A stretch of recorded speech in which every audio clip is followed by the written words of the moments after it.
Que sait-on aujourd'hui du poids de l'économie collaborative? Pas grand-chose, puisque cette dernière est un concept au contour très flou, puisque surtout, un pan entier de l'activité dite collaborative est soit non marchande, sortant des radars de la comptabilité nationale, soit marchande, sans être nécessairement déclarée, ce qui trouble son suivi.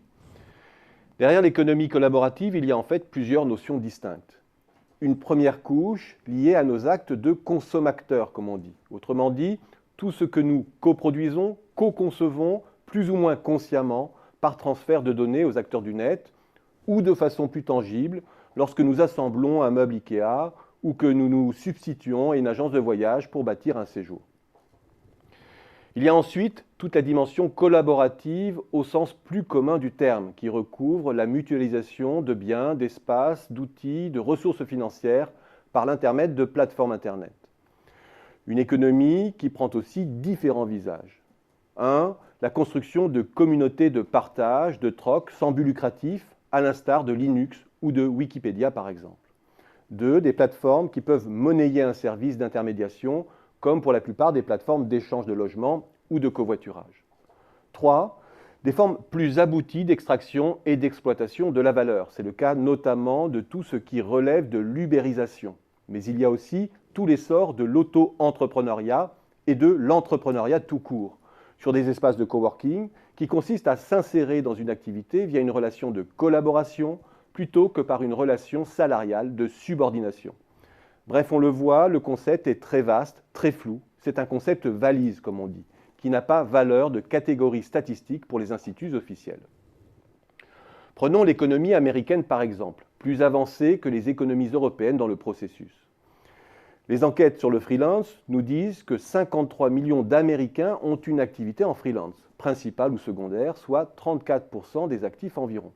Cela recouvre du pur freelance, mais aussi du travail bénévole, des personnes en multi-activité, du travail de mission temporaire et des indépendants qui peuvent s'entourer de quelques salariés. Que nous disent dans le même temps les enquêtes du très officiel BLS? Premièrement, que la part des indépendants ne cesse de décroître dans l'emploi. Deuxièmement, que la part des personnes en multi-activité est également au plus bas. Deux constats totalement contre-intuitifs au regard des ordres de grandeur fournis par les enquêtes sur le freelance, ou de l'idée plus générale d'une explosion du collaboratif. Mais cette enquête du BLS nous livre aussi une deuxième information clé, celle de l'effondrement du taux d'activité depuis 15 ans. Phénomène particulièrement marqué chez les plus jeunes.